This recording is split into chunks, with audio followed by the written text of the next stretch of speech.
The story of the kings and queens of England is more surprising than you might think.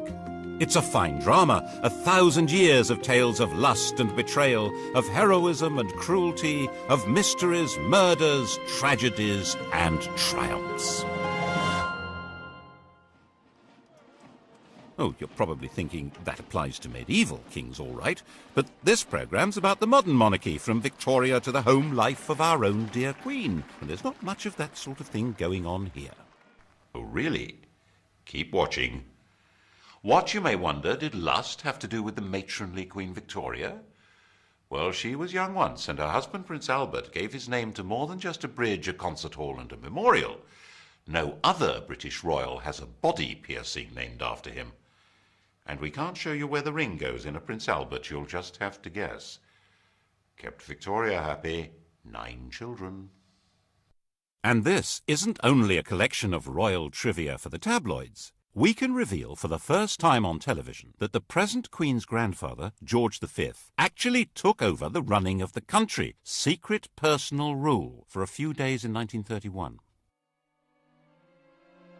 He believed it was the only way to save the country from revolution. Most of the papers relating to this are still hidden. How much do we really know about what goes on? In 1867, Walter Bagehot wrote a book on the British Constitution which said that it had 2 parts, the efficient part and the dignified part. The dignified part was headed by the Queen. It was a piece of theatre whose only purpose was to make people feel loyalty. The actual power was entirely held by the efficient part, which he said was a secret committee called the Cabinet. Everyone believed Bagehot's book. The government encouraged people to believe it. So did the royal family, then and now. Well, they would, wouldn't they? The truth has been rather different. Obviously, when the 18-year-old Victoria came to the throne in 1837, she wasn't in much of a position to try to run the country. She'd had a rather odd upbringing. Her father had been a brother of George IV and William IV, but he'd died when she was a baby. Her mother was a straight-laced German princess who was determined that her daughter should not be part of the disreputable life of the court, or murdered, as her mother thought possible, by one of her terrible uncles who wanted the throne himself. She was brought up in isolation in Kensington Palace, which in those days was rather cut off from London. Her main interest on becoming queen was to finally cut free of her mother and supervisor and move out of her mother's bedroom. And when she was 19, she fell hopelessly, utterly in love with her first cousin, the 20-year-old younger son of the Duke of Saxe-Coburg-Gotha. He's excessively handsome. Such beautiful eyes. My heart is quite going. He certainly tried hard to look good. That notorious ring piercing, if it did exist, no one can be quite sure, was attached to a chain to assist in smoothing the line of his breeches. They married in 1840. She wasn't hugely popular at the time. Headstrong, willful. She actually blocked a change of government because it would have upset her domestic arrangements. The Prime Minister, Lord Melbourne, had given her the wives and daughters of his own supporters as the ladies of her bedchamber. When his Whig government fell and Robert Peel came to power, Peel insisted that the Queen should replace at least some of the ladies so that the court wasn't a complete one-party state. Victoria refused. Peel felt forced to resign, and Melbourne came briefly back to power. People didn't like what she was doing. They didn't like her. And they didn't like the stiff German, Prince Albert. Peel came back to power and refused to grant him much more than half the allowance Victoria demanded, saying that people were very hard up, which they were. The position of the throne seemed pretty shaky. It didn't seem likely that this would become the most secure and richest monarchy in the world. How did that happen? When Victoria came to the throne, all she had as her own was the revenue of the Duchy of Lancaster, £27,000 a year. The Sunday Times Rich List for 1990 showed Elizabeth II as being worth £6.7 billion pounds. That's nearly 10 billion in today's money. The richest person in the land by a huge margin. It's true that the latest rich list shows her being worth a mere 250 million. Has she lost 97% of her money on the horses? Did she give it all away to charity? No. The latest figure is a guess, based on an instruction to the Sunday Times not to count anything she holds on trust for the nation. Obviously, she can't sell the crown jewels and pocket the proceeds, but actually, most rich people hold much of their wealth in trust, yet it's still treated as theirs, because they have the use of it. The royal move into profit began when Albert took charge of the royal finances. He wasn't allowed to be king. There was deep suspicion of him. But Victoria let him manage her affairs, and he did an astonishing job of it. The royal household was an incredible Gothic ant heap. To clean a window in Buckingham Palace was a job for the Lord Chamberlain's staff. Unless it was a kitchen or scullery window, then they had to call on the Lord Steward. And neither could touch the outside of the glass, which was looked after by the Office of Woods and Forests. Laying a fire was the Lord Steward's job, but lighting it, the Lord Chamberlain's. As their staff were not on good terms, the Queen froze. Other palace staff were paid for jobs whose very purpose and even existence had been forgotten. Enter Albert with boiling water and a hatchet. He sorted that lot out and cut Victoria's costs dramatically. He had a huge capacity for work and organisation, so when he came up with the idea for a great exhibition of the world's arts and industry, no one should have doubted that he could make it happen. Of course, they did doubt it. They had no confidence in the exhibition hall, the Crystal Palace, a giant greenhouse erected by a gardener. And when they realised that thousands would congregate there, they thought that it would be a rallying point for revolutionaries. The opening of the Great Exhibition on May the 1st, 1851, was a thrilling day for the nation and for Victoria. The royal couple began to be viewed with some enthusiasm, and it was quite understandable that the next year an eccentric miser should leave the Queen £500,000 in his will. Albert's influence in government rose visibly, which of course soon put an end to his popularity. By 1854 it was generally believed that Albert the Foreigner was a traitor in league with Russia, forcing loyal ministers out of office. Crowds gathered round the Tower under the impression that Albert and Victoria had been arrested for treason. That frenzy died down, but at the back of it were two things that were going to be permanent problems. One was that the Queen and her consort must have some role in running the country, but that couldn't be squared with any kind of representative government.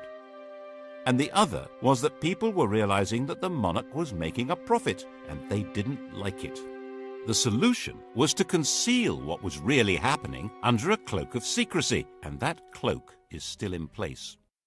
When I was researching a book on the most sensitive part of this story, I needed to see some papers that should have been released by the Ministry of Defence. The then Navy Minister, David Owen, read the file and released it, but the crucial documents weren't there. He suggested they would have been treated as the private property of the Crown and kept in the Royal Archive. Private. I wasn't allowed in. Albert's own role was pretty secret. He was in reality acting as King of England, but that was behind the scenes. The title he was eventually given in 1857 was just Prince Consort. He took it very seriously and worked himself to death. His last act as the hidden King of England was at the end of 1861 to stop the Prime Minister from sending an angry dispatch to the American government. If it had been sent, England would probably have been pushed into the American Civil War, on the side of the South. When Albert died, Victoria uttered a terrible shriek. She never recovered. She retired to Scotland and went into what seemed to be everlasting mourning. She and Albert had built a number of retreats for themselves, Osborne on the Isle of Wight, Sandringham in Norfolk, and her favourite Balmoral. Here she hid for months at a time with the faithful Highland retainer John Brown. He was allowed enough familiarity for the Queen to be widely referred to as Mrs. Brown. Victoria herself could see no reason to take part in public ceremonies like the opening of Parliament. She thought that her hidden role as the head of her government was enough. But that, of course, led many people to wonder why they had to pay for her upkeep at all. She received, as she had done from the start of her reign, £385,000 a year from the government. It was more than she needed. Her court was nowhere near as expensive as, for instance, George IV's had been. And without her being visible, many people could see no point in her having this money. By the 1870s, there was a strong Republican movement expressing itself in newspapers, large public meetings, and in Parliament. The nature of the country was changing dramatically. New industrial cities were darkening the landscape with smoke and soot. A new kind of society was forming, a society of factory workers and low-paid artisans, of builders and miners and metal workers. These were people outside the political world, with no natural attachments to traditional political structures. And there were a lot of them. The anti-royalist head of steam built up every time Parliament was asked for extra grants to Victoria's children when they came of age or married. But in fact, it was very probably these children who saved her throne. No British statesman wanted to see the royal family given its marching orders when their marriages offered such a useful back door into the chancelleries of Europe. Victoria's eldest daughter was married to the heir to the Kaiser of the new German Empire and was a strong and useful influence on her husband and a thorn in Bismarck's flesh. The heir to the British throne, Albert Edward, had married Alexandra, daughter of the King of Denmark and sister of the King of Greece. The Greek crown had actually been offered to another of Victoria's sons, Alfred. The Greeks had sacked their own king and held a national vote on who should get the throne. 95% of them voted for Alfred, who was at the time an 18-year-old midshipman in the Royal Navy. The government made him turn it down because they had promised to keep their hands off Greece. Never mind. It went as a sort of hand-me-down to the son of England's good friend, the King of Denmark. And in 1874, Alfred married the daughter of Tsar Alexander II, which was jolly useful given the Anglo-Russian competition on the edges of India. These were marriages that would produce many, many well-distributed children. By the time Victoria died in 1901, she had over 90 living descendants. It was a full-time job just getting them birthday presents. The rulers of Germany, Greece, Romania, Norway, Russia, Yugoslavia, Spain, and Sweden would all trace their descent from this stout little lady. There was a downside to all this royal intermarriage. Victoria was a carrier of haemophilia, the condition that prevents blood from clotting, and the Spanish, Prussian, and Russian royal families were consequently affected by it. But even if the British government had known about that, they wouldn't have shed many tears over it. As a system for exercising influence abroad, the monarchy was well worth the money. It also ought to have the advantage at home of inducing people to be loyal to their country even if they detested its government, which was obviously very useful if you ran that government. But to sell monarchy to the British public, that monarchy needed rebranding. Enter, in 1867, a new Tory Prime Minister, Mr. Disraeli. Just the man to do it. He flattered, flirted, and lured Victoria out of mourning and back to public life, creating her Empress of India, turning her into the Queen Empress. Britain was now a world power with an international trade that dwarfed all others. Its navy dominated the oceans, and its empire expanded on the simple principle that trade follows the flag. And if the Union Jack is flying in each remote corner of the globe, then other flags aren't. The problem was for a small country with a very small army to rule ever more of the Earth's surface. That rule couldn't be maintained by force. It required the consent of the governed. And the grand theatricality of Disraeli's Victorian imperialism invited people throughout the empire to take pride in being subjects not of a bunch of industrialists and politicians, but of a prim and matronly great sovereign. Victoria became the logo of the British Empire, Her portrait spread all over the world, thanks especially to the introduction of postage stamps. Her statue would appear in virtually every ambitious town and city of the British Empire. And where there was no statue, there would certainly be a Victoria Street, or Victoria Park, or Victoria something. The whole process came to a glorious climax in her Golden Jubilee of 1887. The great processions in London of representatives of her dominions were followed by an eruption of ugly public halls, clock towers, fountains and statues, disfiguring public spaces over about a quarter of the planet. By the time Victoria died, hardly anyone even remembered that her throne had once seemed endangered. And she'd reigned so long, 64 years, that hardly anyone could even remember any other sovereign. Her death in 1901, 22 days into the new century, seemed portentous. She'd become synonymous with Britain and its empire, and now Britons would leave the 19th century without the security of the great mother hen.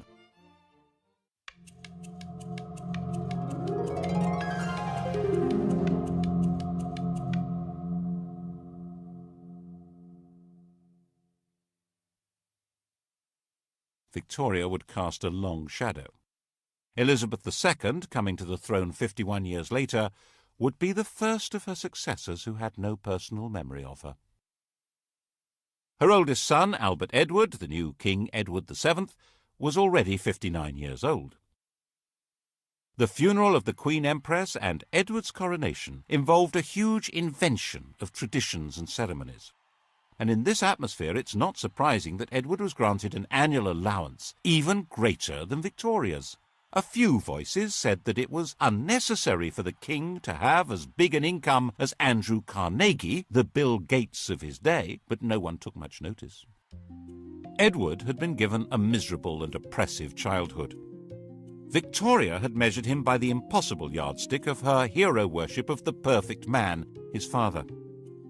Naturally, young Bertie had rebelled. Of course, his first visit to a prostitute shocked his parents deeply. It happened to be followed by Albert's fatal illness, which Victoria had inevitably blamed on her wicked son. She had arranged his marriage shortly afterwards in the hope that domestic discipline would rein him in. Princess Alix of Denmark was beautiful, but she was also deaf and dull company. With nothing much else to do, Bertie had become the living epitome of the life of the Belle Epoque. A life of champagne drinking, cigar smoking, horse racing, gambling and entertaining showgirls and pretty married ladies. He was naturally drawn to the company of outsiders, not just shady characters, but Jews and Catholics, bankers and foreigners, and he was outspokenly outraged by the casual racism of the empire. Because a man has a black face and a different religion than our own, there is no reason why he should be treated as a brute. He sat on a commission on working-class housing and even invited a member of the working class to stay at Sandringham. Admittedly, the man in question was an MP and a fellow member of the commission, and he had to eat in his bedroom because he didn't have the right clothes to come down to dinner. But still... By the time Edward came to the throne, he was a big, fat old man with a social conscience and a comforting mistress, Alice Keppel, who understood him perfectly. Edward saw himself as something like a nursery rhyme monarch, magnificent and jolly, caring and helpful. In 1903, completely ignoring his government, he went to France and started negotiations for a treaty that would become the Entente Cordiale, isolating Germany. He detested his nephew, the Kaiser. He persuaded the press and then the government to back a treaty which guaranteed that if Germany attacked France, Britain would go to war. So that's what happened in 1914. He determinedly resisted any increase in democracy in Britain and was a firm opponent of votes for women. The crunch over his reactionary views came when Lloyd George planned to introduce old age pensions in 1909. To raise the cash, there would have to be new taxes on income. The Tory majority in the House of Lords voted down what was called the People's Budget, and when the Liberal government drew up legislation to take that power away from the Lords, they voted that down too. obviously. So the Prime Minister told the King he needed to create about 250 new peers to swing the vote. Edward was not enthusiastic. Would he actually defy the government? In May 1910, in the middle of the battle, he died. In 1910, Edward's 44-year-old son George inherited the throne.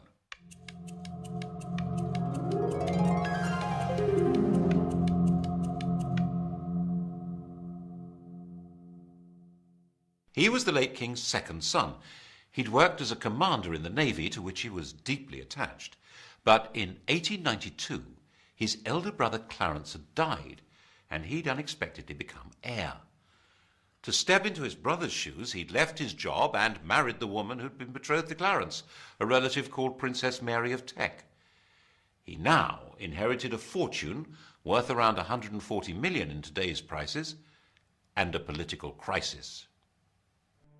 As part of the deal with the government to pass the budget and cut the powers of the House of Lords, it was agreed that the Crown could stop paying any income tax. In return, the King would pay for his own trips abroad. The new constitutional deal drew the teeth of the House of Lords. Whatever the elected government in the Commons decided to do, it now could do. The only possible break on its power was now the King, and the question was, of course, whether he would ever exercise it, and what would happen if he tried.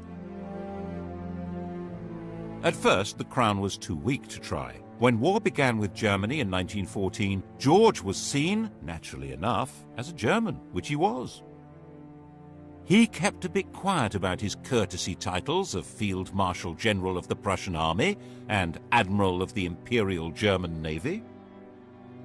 To make himself seem more British and therefore more secure, in July 1917, George felt forced to change his family name from Saxe-Coburg-Gotha to Windsor and stop being a German prince and Duke of Saxony. Revolution was a real danger. Cousin Nicky, the Tsar of Russia, was deposed in February 1917. The new Russian government asked Britain to give him asylum, and Lloyd George agreed to it. But King George was terrified of being associated with a man now labelled tyrant by revolutionaries, so he forced the government to withdraw the offer. The Bolsheviks took over Russia in October, and Nicholas and his family were slaughtered.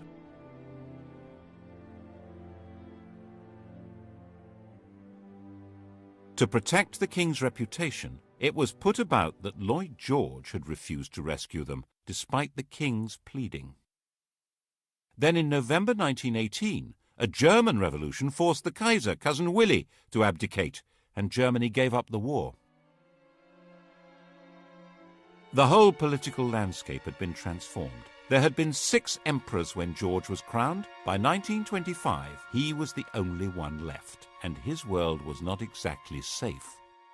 Most of the Southern Irish were committed Republicans. Attempts to hold that country by force were disastrous, and in 1922 the Irish Free State had come into being.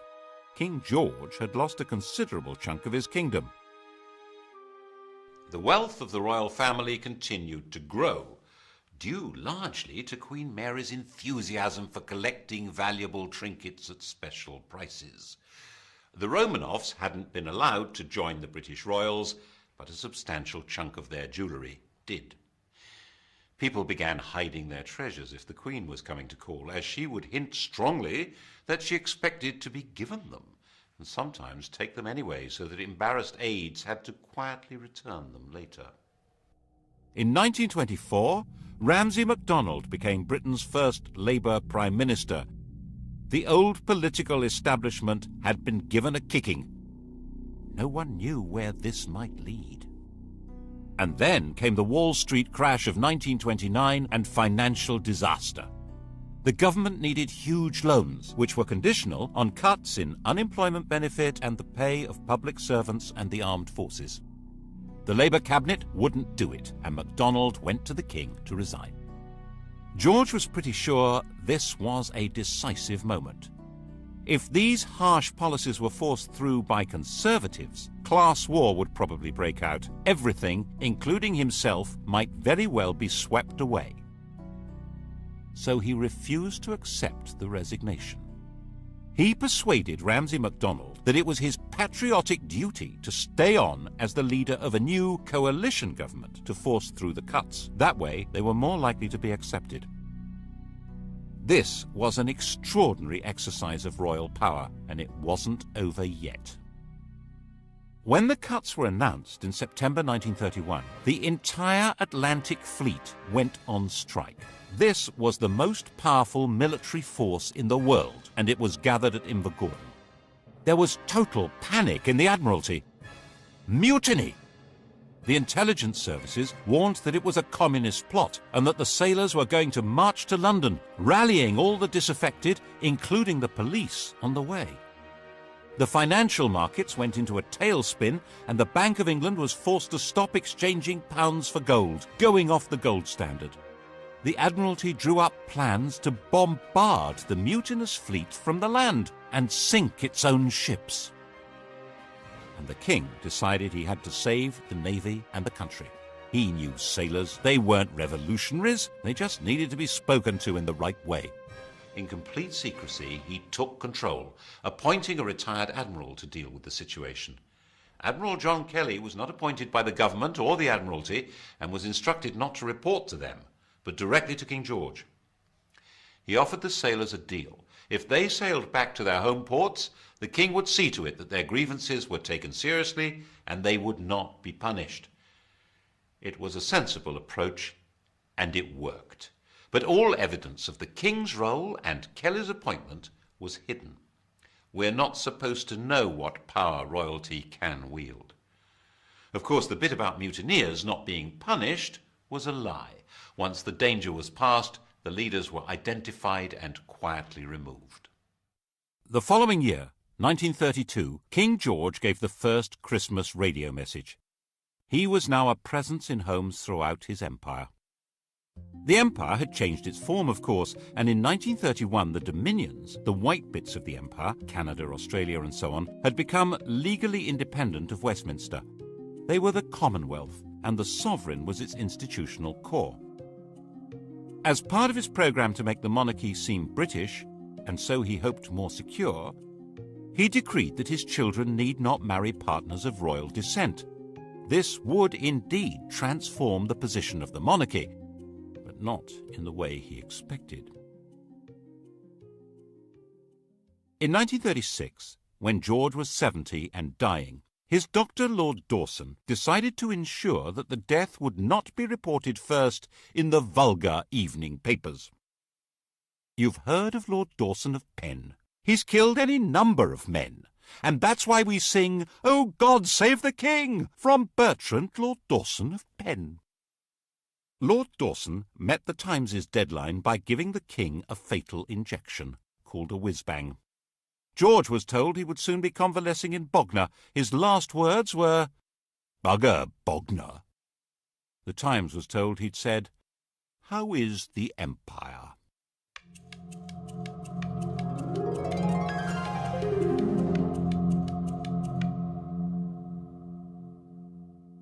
His successor, his son Edward, was 38, the poorly educated child of rather dysfunctional parents. The Queen had been completely distant, and King George famously said, "My father was frightened of his father, I was frightened of my father, and I'm damn well going to see to it that my children are frightened of me." Edward had escaped by travelling widely, and as the world's most eligible bachelor enjoyed affairs with a number of married women, culminating in the love of his life, the twice-married, elegant American Wallis Simpson. At the time of Edward's succession, the affair was in full swing, and her husband had resigned himself to a divorce. The British press completely censored the whole subject, while the rest of the world was fascinated by it. Edward insisted that he was going to marry Wallis and make her queen. The Prime Minister and the Archbishop of Canterbury said the country wouldn't stand for it. Were they right? Probably not. Edward was actually pretty popular. He wanted to go on the radio and appeal to the nation, but he wasn't allowed to do that. He was told it would be unconstitutional. Without a written document, the Constitution is what the government can get away with. They had their reasons. These went beyond the court gossip that Wallis was said to be a lesbian or a man engaged in a sadomasochistic relationship with Edward.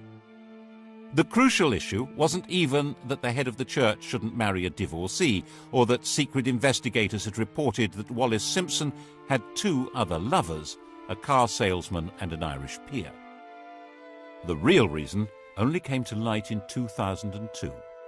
Secret documents show that the FBI told the British government that Wallis had another lover, the German ambassador von Ribbentrop. In fact, the FBI said she was a Nazi agent. That was why the government insisted Edward must give her up to keep the throne. Edward chose love rather than the crown. He abdicated and took Mrs. Simpson to live in France. The coronation went ahead, but with his brother Albert sitting on the throne.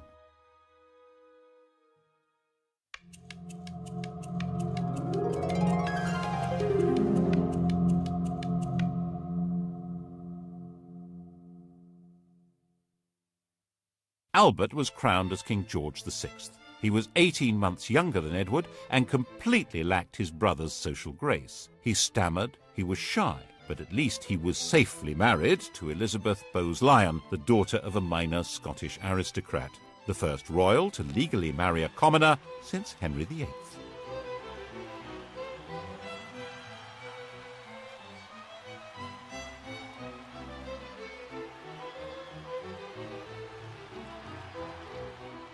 George didn't have much in the way of winning ways, but his wife, enraged at what Edward had done, was determined to help him through. She arranged speech therapy to cure his stutter. But when war with Germany began in 1939, they were not seen as a rallying point for patriotic fervour, especially as they had publicly supported Neville Chamberlain's appeasement of Hitler. When the royal couple visited the first bomb sites, they were booed. George VI and Queen Elizabeth, that's the woman we remember as Elizabeth the Queen Mother, refused to allow themselves any doubt as to the outcome of the Second World War. When Buckingham Palace was bombed, the Queen said she was glad. It meant she could look the East End in the face. At least it meant the royal couple wouldn't be booed anymore when they visited other people's bombed-out homes. Actually, while they spent their days in London, they retreated for the night to Windsor, which was considerably safer. Nevertheless, they did have one really narrow escape. As the war went on, the royal couple became more and more identified with Churchill as the spirit of Britain, dogged in their determination to see Nazism defeated. When the victory celebrations came in 1945, it seemed natural that they should revolve around Buckingham Palace. By the time of his premature death from smoking in 1952, this shy country gentleman and his queen had gone a very long way to restoring the monarchy to its central place in British life. It had vanished virtually everywhere else. There had been 16 monarchies on the continent of Europe when Victoria died. Now there was only Sweden. Monarchs were restored to Belgium, Holland, Norway and Denmark, but as a pale shadow of the old European royalty.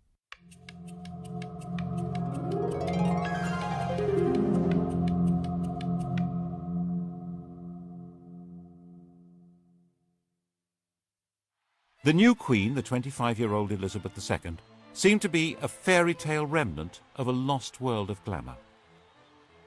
Her coronation was a celebration of pageantry itself in a country that was a vast bomb site. 4 houses out of 10 had been damaged or destroyed. It was even shown on the new medium of television, though the Archbishop of Canterbury feared men would watch in pubs without removing their hats. By her side in the coronation coach rode her husband. Like Albert, he would never be crowned. Philip, Duke of Edinburgh, was from the Greek and Danish royal house of Schleswig-Holstein-Sonderburg-Glucksburg. He had no surname. He was given the name of one of the branches of Elizabeth's family, Mountbatten. There was no question of the Queen becoming a modest suburban sovereign like the restored European royals. George's widow was sure her daughter should be regal and grand. Royalty required flunkies and castles and palaces and golden coaches. She herself made do with 6 cars, 3 chauffeurs, 5 chefs, 2 pages, 3 footmen, 2 dressers, and 30 secretaries, maids, treasurers, and housekeepers. And she was absolutely dead set against royalty paying tax. For a long time, this was met with an extraordinary degree of complicity from the governments of the day. In 1947, when Labour came to power, amid all the nationalisations and the class war declarations of "we are the masters now," had come an agreement that the government would take over the cost of running Buckingham Palace. Now the Conservatives said the government would take over the cost of the royal train and royal visits abroad, and freed the Queen from paying tax on property, apart from rates on Sandringham and Balmoral. In Edward Heath's time as Prime Minister, it was officially stated for the first time that the Queen pays no tax. In 1973, she was exempted from the new Companies Bill that could force shareholders to identify themselves even if they hid behind the names of nominees. Her shares are hidden in a company called the Bank of England Nominees, which can only be used by heads of state and is uniquely exempt from disclosure laws. And in 1965, when a Labour government introduced capital gains tax, they declared that the Queen is exempt.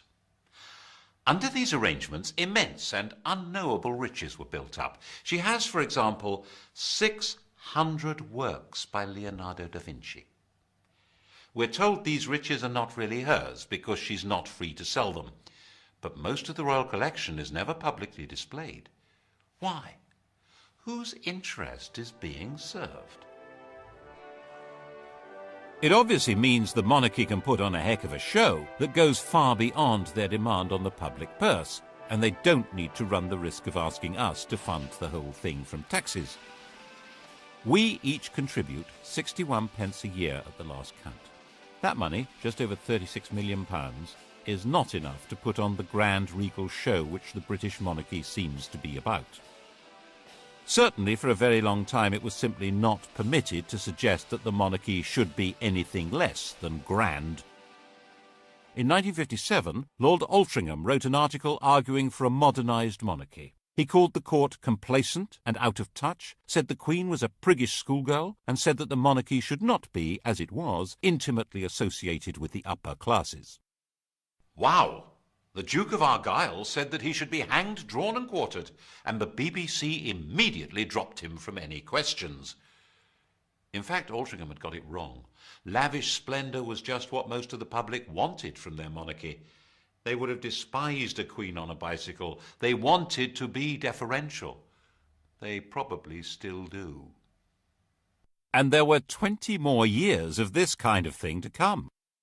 In 1977, the year of the Queen's Jubilee, the Sex Pistols' anthem "God Save the Queen and Her Fascist Regime" was banned from being broadcast, even when it outsold all other records. The puzzle becomes even more intriguing when you look at the apparently shrinking role of the Crown in public affairs. The imperial title had already disappeared in the days of George VI, when India and Pakistan became independent. The empire became the Commonwealth, and of the 58 past and present members of that vague organisation, only 16 have Elizabeth as their head of state, and falling. Why did it matter so much to protect and sustain royalty? Partly, perhaps, it's more to do with the Queen herself than the institution of monarchy. Elizabeth I, Victoria, Elizabeth II, the rule of elderly matriarchs seems to be particularly proper to the English. And it may provide important social glue. As the population of Britain became more heterogeneous, with substantial immigration from Commonwealth countries by people who feel excluded from political life and often from the legitimate economy, perhaps there was a hope that the Queen would be a focus of patriotic attachment. After all, she's the linchpin of the Commonwealth, its graciously enthusiastic figurehead. And promoting the image of a glamorous and golden royalty above and outside politics that is synonymous with Britain may be a very useful way of creating legitimacy for a state that might otherwise look rather shabby. The last great moment of this Mrs. Camilla Parker Bowles, Alice Keppel's great-granddaughter. Diana said that on the honeymoon he was more interested in reading 8 books by Laurens van der Post than in her, and he wore Charles Camilla cufflinks. And when she became distressed, she felt strongly that the royal family turned against her. In 1992, it all blew apart in what the Queen called her annus horribilis. Her second son, Andrew, separated from his wife Sarah Ferguson, who was pictured topless being kissed by her financial advisor. Her daughter, Princess Anne, divorced Captain Mark Phillips. Charles and Diana split up, with spectacular accusations being made in the press and on television. And Windsor Castle caught fire. That was when the ground really began to shift. At least when it was explained that the £40 million repair bill would be paid by the public. There was a huge collective breath of, "No, it won't." And so the Queen decided it would be much the wisest thing to offer to pay 70% of the cost. She opened up some of her homes to the public to raise the cash. There was still astonishingly little direct criticism of the Queen. In an age when television and the press have the power to pull down anyone, the Queen and her mother were treated with respect, even devotion. But the rest of the royal family had become fair game and were subjected to a ferocious assault of public humiliation. Why did we support the royal family and all their wealth? Why were we giving them all this money? The press pack was baying at their heels. That's when the Queen agreed that she should voluntarily start paying income tax and refund the parliamentary allowances received by other members of the royal family. But things didn't get any better. And the Queen herself began to be criticised in 1997 when Princess Diana was killed in a car crash in Paris. We all remember the shock and horror and the debate about the lack of public reaction by the senior members of the royal family. There was a widespread feeling that at that moment they were not in fact part of the nation. Was the programme started by George V of integrating the monarchy into the life of the nation coming unravelled? Instead of the monarch playing the role of warning and advising the Prime Minister, which is supposed to be her constitutional role, the Prime Minister warned and advised the sovereign to take public action. She had to be seen to grieve, or the monarchy itself might be in danger. And now we wait to see what happens next. The heir to the throne and his mistress are forever tainted with the image of the princess that was publicly destroyed. The Queen is an old lady, with a reign that begins to rival Victoria's in length. Can anyone be certain that the country would accept her son as king? There's always been a bargain at the heart of monarchy in this country. The monarch has always been dependent on the people. That bargain has been the key to survival.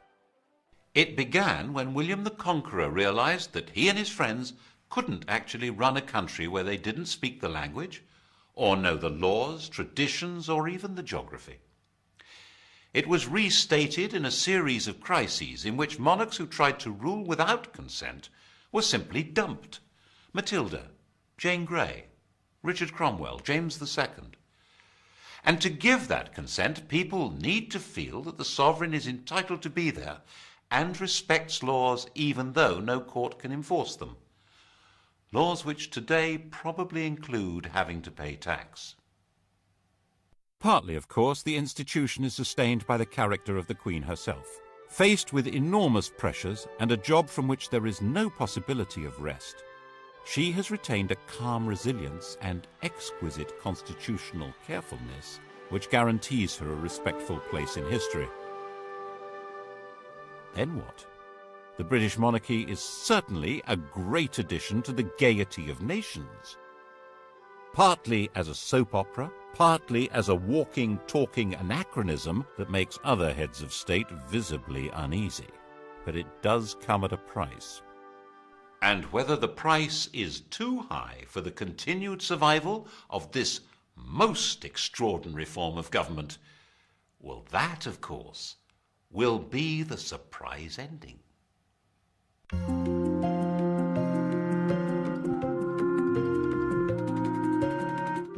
Spend this Sunday evening exploring ancient Egypt, beginning with Michael Wood's Top 10 Sites. That's tonight from 6. Coming up, the story of the strongest, sharpest blade that's ever been made, a decisive weapon.